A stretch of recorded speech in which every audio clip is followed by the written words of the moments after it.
LGBTQ plus youth are 120% more likely to experience homelessness compared to non-LGBTQ plus youth. So why is that? The answer is family conflict. It's the most common cause of all youth homelessness. But for LGBTQ plus youth, that family conflict is typically resulting from sexual orientation or gender identity.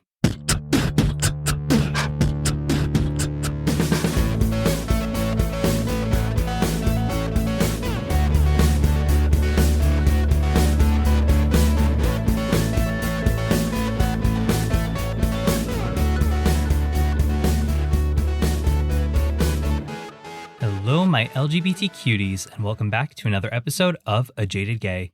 I'm Rob Lovelace, and today I'm a non-jaded gay just because I've been trying to be smarter financially, and I think I've talked about this in past episodes, but lately I've just really been going through my budget, seeing what areas I might be spending a little bit too much money on, and finding some ways to cut some expenses. So I've just been feeling more grounded in that and feeling better about my financial situation by trying to be smarter and trying to figure out what I actually enjoy and should be spending on versus what is just frivolous spending. So every day just working to be a little bit more fiscally responsible. Anyway, warning, today is going to be a heavier topic, and I'm sorry because I know last week's episode was a little bit heavier too, but we've got some later episodes coming up on the horizon, so just deal and listen to this because it's important to talk about. So a while back, we did an episode on how the COVID-19 pandemic disproportionately impacted the LGBTQ plus community.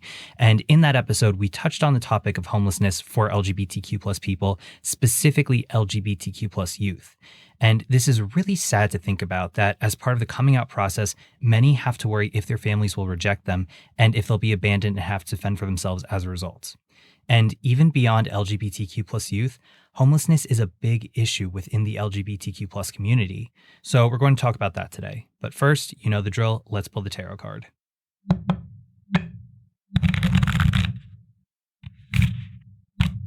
So the card for this episode is the Nine of Pentacles, and I really like the suit of Pentacles in the Minor Arcana. It's tied to the element of Earth, so that's very grounding, kind of like the foundation we're working on. Typically, Pentacles is tied to prosperity, so literally that is, financial prosperity, but we can also think about it as emotional prosperity.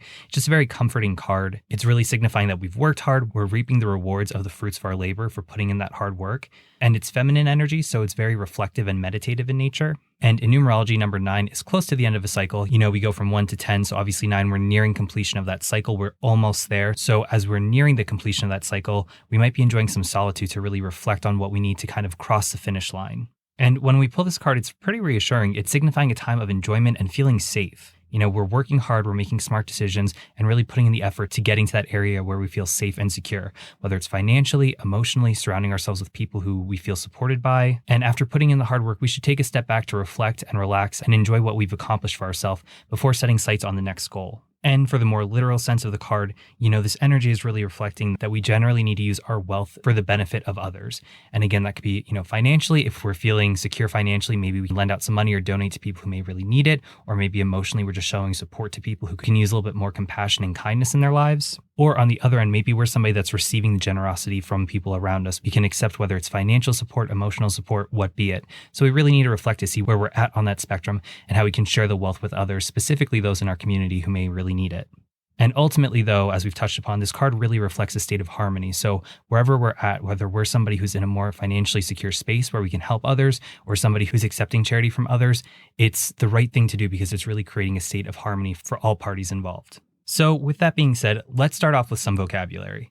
More recently, you may have heard the words housing insecure or housing instability in conjunction with homelessness.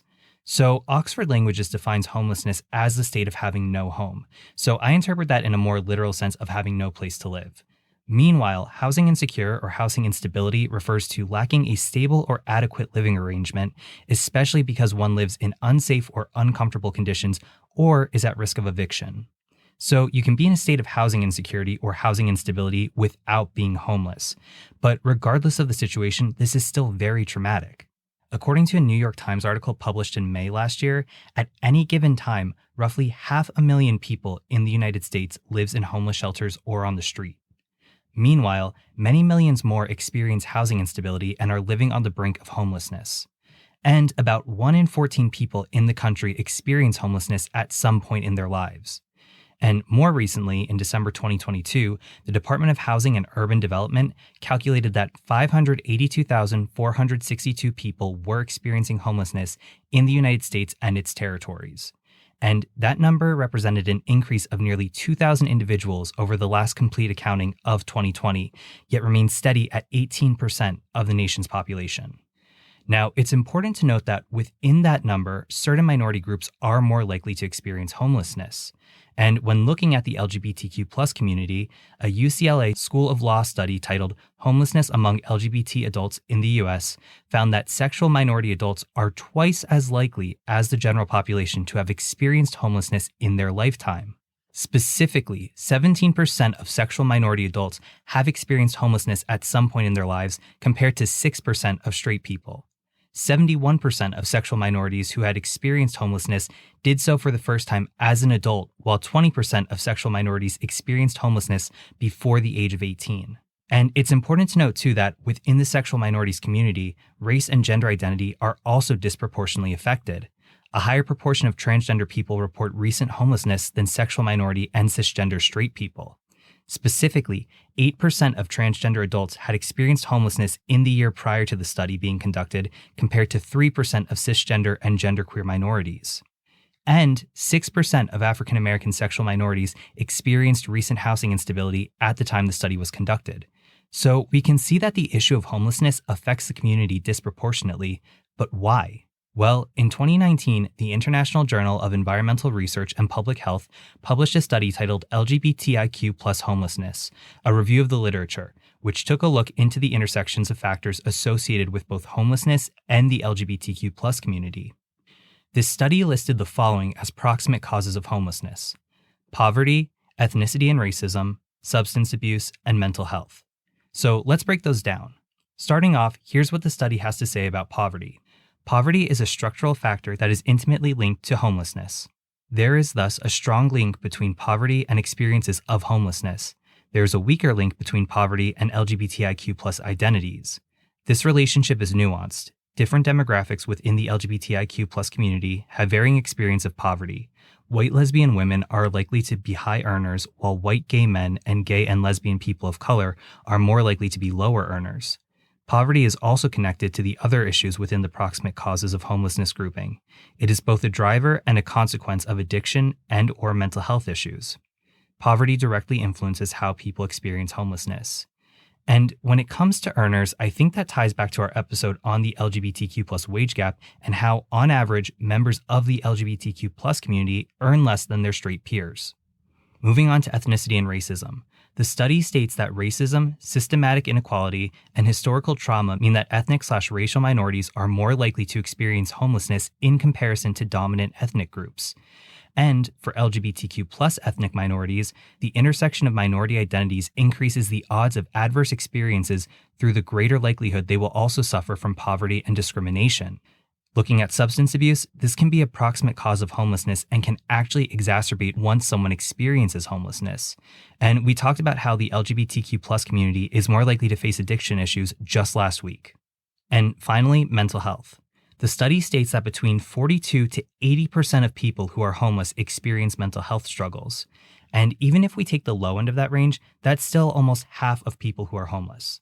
Meanwhile, non-homeless LGBTIQ+ populations experience mental health issues at somewhat lower rates of about 40%, which is no surprise given what we've talked about in length throughout all the podcast episodes, especially the gay and anxious episode. So people who are both LGBTQ+ and homeless face greater long-term mental health struggles. Additionally, the study cites several system failures early in life that are drivers of homelessness. The first is sexual abuse, and people who are homeless experience a higher level of sexual abuse compared to the wider population, and this is both before and during episodes of homelessness. And this relationship is even stronger among LGBTQ+ people. In fact, a 2013 study found that homeless LGBTIQ+ youth had been sexually assaulted at 3 times the rate of non-LGBTIQ+ homeless youth. The second system failure is foster care. And the study cites that being in foster care and the instability associated with it is a driver to becoming homeless, and that disproportionately high levels of young homeless people have been in foster care. And due to rejection from family members, LGBTIQ plus identities are overrepresented in foster care. Next, LGBTQ plus discrimination and stigma. The study found that a relationship exists between LGBTIQ plus identity and the amount of guilt, shame, and self-blame directly related to levels of stigma reported, which influences mental and emotional well-being. And that should not be a surprise to anyone. However, this feeling of guilt, shame, and self-blame are then compounded when an LGBTQ plus person experiences homelessness. High levels of self-blame suggest homeless LGBTIQ plus youth are internalizing stigma, which is a central aspect of how discrimination affects mental health. And lastly, family. The breakdown of family relationships is an important risk factor for homelessness, and it's also the main driver of homelessness for LGBTQ plus youth. And as you can see from that study, it's mainly focused on LGBTQ plus youth. And that is because LGBTQ plus youth disproportionately experience homelessness compared to their straight and cisgender peers. In fact, Chapman Hill at the University of Chicago found that LGBTQ plus youth are 120% more likely to experience homelessness compared to non-LGBTQ plus youth. And according to the Trevor Project, 28% of LGBTQ plus youth reported experiencing homelessness or housing instability at some point in their lives. So why is that? Well, we've kind of touched upon it already, but the answer is family conflict. It's the most common cause of all youth homelessness. But for LGBTQ plus youth, that family conflict is typically resulting from sexual orientation or gender identity. According to youth.gov, additional causes for homelessness among LGBTQ plus youth include physical, sexual, or emotional abuse, aging out of the foster care system, and financial and emotional neglect. And those themes all kind of parallel what we talked about in the International Journal of Environmental Research and Public Health study.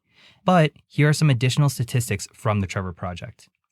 Nearly half, 44%, of Native/Indigenous LGBTQ plus youth have experienced homelessness or housing instability at some point in their life, compared to 16% of Asian American/Pacific Islander youth, 27% of white LGBTQ plus youth, 27% of Latinx LGBTQ plus youth, 26% of Black LGBTQ plus youth, and 36% of multiracial LGBTQ plus youth.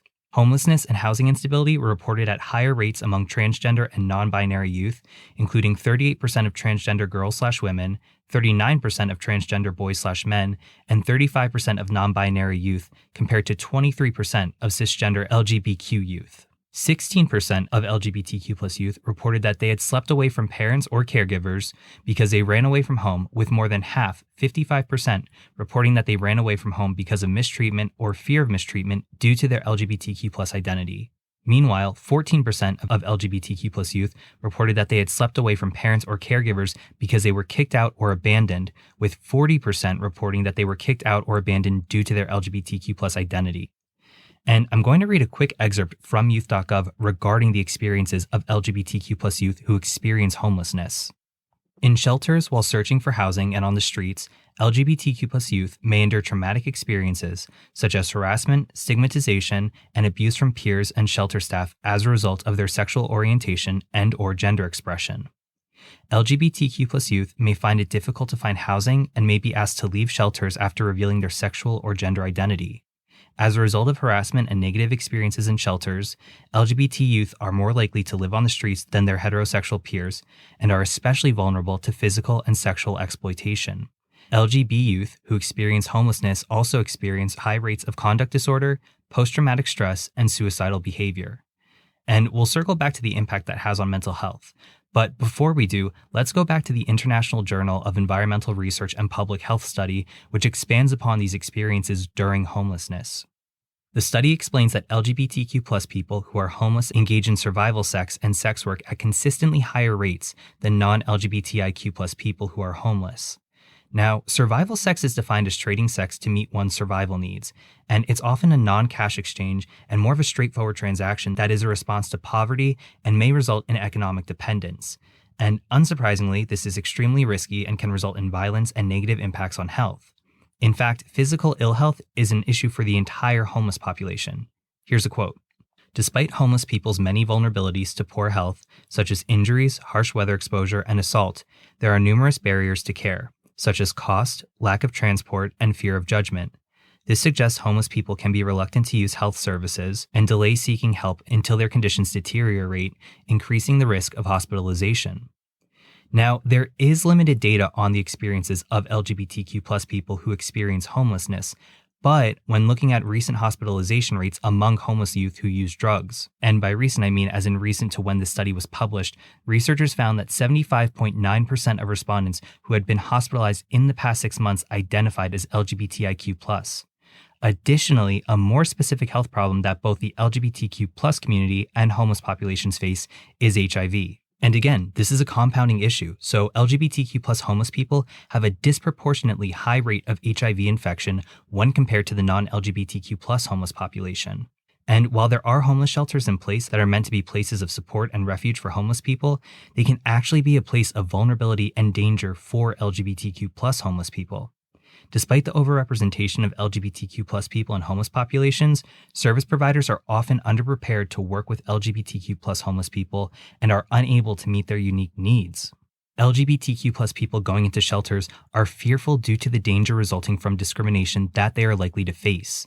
And there are even more dangers for transgender people. Transgender and gender diverse people are often denied access to shelters due to their gender identity, particularly in single gender shelters that lack policy regarding gender diversity. Typically, they've been excluded from single gender shelters, which leaves them vulnerable to violence, murder, and other safety risks. And when transgender and gender diverse people are admitted into shelters and assigned placement based on their anatomic sex, they are vulnerable to aggression and sexual assault. And unsurprisingly, all of that has an extremely negative impact on mental health. Going back to the Trevor Project, they found that LGBTQ+ youth who experience homelessness or housing instability reported higher rates of mental health challenges compared to their stably housed LGBTQ+ peers. Here are a few stats. 69% of youth who reported past housing instability and 68% of youth who are currently homeless reported that they had engaged in self-harm in the last year, compared to 49% of youth who had not experienced housing instability. 58% of youth who reported past housing instability and 62% of youth who are currently homeless reported having seriously considered suicide in the last year, compared to 35% of youth who had not experienced housing instability. And 28% of youth who reported past housing instability and 35% of youth who are currently homeless reported a suicide attempt in the last year, compared to 10% of youth who had not experienced housing instability. So there's a lot to unpack there, and it's certainly a big problem to tackle, but there are things that can be done to address LGBTQ+ homelessness. For starters, there should be more done to prevent LGBTQ+ youth homelessness in the first place. According to the Trevor Project, strong anti-discrimination policies in the workplace and strong anti-bully and harassment policies in schools can be effective in helping LGBTQ+ youth stay connected to school and employment, increasing their skills and future earnings, and making it easier for them to maintain stable housing. Additionally, since family conflict around youth's LGBTQ+ identities is a driving factor in LGBTQ+ youth homelessness, developing family counseling or mediation programs may be effective at decreasing conflict and keeping LGBTQ+ youth in their homes and connected to their families. Special attention should also be paid to preventing housing instability among LGBTQ+ youth in foster care through case management and exit planning for youth exiting care. Meanwhile, the National Coalition for the Homeless states that the highest legislative priority should be to reauthorize the Runaway and Homeless Youth Act and include LGBTQ+ specific provisions. And I'm going to read a few key points pulled directly from their site about this. Since the main cause of LGBTQ+ youth homelessness is family rejection, efforts and campaigns can be undertaken to either prevent youth from being thrown out of the home if they are at risk of homelessness, or to reunify families and open the minds of parents whose children are already homeless. We should encourage federal, state, and local agencies to ensure that LGBTQ+ youth are placed in supportive foster homes. At homeless shelters, we can place transgender youth and adults in safe and appropriate shelter and housing programs based upon their gender identity and an individualized assessment. Schools should be a safe haven for all youth, including LGBTQ+ youth. We need to address the role unsafe schools have in promoting youth homelessness and aggressively address school bullying. We should also better ensure that homeless youth are able to continue their education. Shelter staff need to be trained on how to be an ally to LGBTQ+ individuals, and written policies must be put in place to keep discrimination from occurring. Dedicated shelters for LGBTQ plus people and youth provide an opportunity for a safe space to provide dedicated services for those who need it most. It is also beneficial for LGBTQ plus individuals who are experiencing homelessness to see LGBTQ plus staff working at shelters, since they can provide unique understanding and inspiration. Additionally, funding for low-barrier housing programs should be increased because this will allow safer, low-barrier housing programs which can have an immediate positive impact on LGBTQ plus youth experiencing housing instability. And shelter services should also be reimagined so that housing providers can better support LGBTQ plus youth who are experiencing homelessness by ensuring that all shelter and housing facilities provide culturally competent services to LGBTQ plus youth. There are also organizations that specifically support LGBTQ plus youth experiencing homelessness. And one of the larger ones is True Colors United. According to their mission, they implement innovative solutions to youth homelessness that focus on the unique experiences of LGBTQ plus young people. Cindy Lauper is actually their co-founder and a board member. And another organization that I donate to monthly is the Ali Forney Center. They protect homeless lesbian, gay, bisexual, transgender, and questioning youths from the harms of homelessness and empower them with the tools needed to be independent. And they provide proactive outreach, receptive drop-ins, both physical and mental health services, emergency housing, resources for trans clients, education and job readiness, and transitional housing. And I'll provide the links to both these organizations in the episode description. So check them out, and I'd strongly encourage you to donate to them if you can. Because again, connecting it back to the tarot, the Nine of Pentacles is signifying that we're in a state of harmony where we can share the wealth with others. And that's both physically and emotionally. And as you can see, LGBTQ plus people, especially LGBTQ plus youth, are disproportionately affected by homelessness compared to the general population. And don't get me wrong, for everyone experiencing homelessness, it's a terrible problem, and we need to do more as a society to support them. But especially for the vulnerable, in this case, the LGBTQ plus youth, we really need to step up and have inclusive programs in place to support them. So again, please consider donating. And True Colors United and the Ali Forney Center are just two of the larger organizations. I know there are so many across the country. There are some locally. I know there's a few local ones in Pittsburgh here too. So please feel free to share with me any ones that might be local in your community. I'd love to spread the word about that and bring awareness to that so we can better support these organizations to support LGBTQ plus homeless youth. So you know the drill. Any feedback or questions, or in this case, if you have any recommendations of organizations supporting youth, please feel free to email me, rob@ajadagay.com. Please also remember to rate, review, and subscribe to the podcast. Doing that really helps with the algorithm and getting the word out to others. So hopefully we can reach a larger audience, and especially heavier topics like this bring more awareness to the problem. You can also follow the podcast on Instagram, TikTok, SoundCloud, and YouTube @ajadagaypod. You can follow me, Rob Loveless, personally on Instagram @Rob_Loveless. Also, consider becoming a monthly supporter of the show on Patreon for as little as $1 a month. That's @ajadagaypod. And remember, every day is all we have, so you got to make your own happiness. Bye.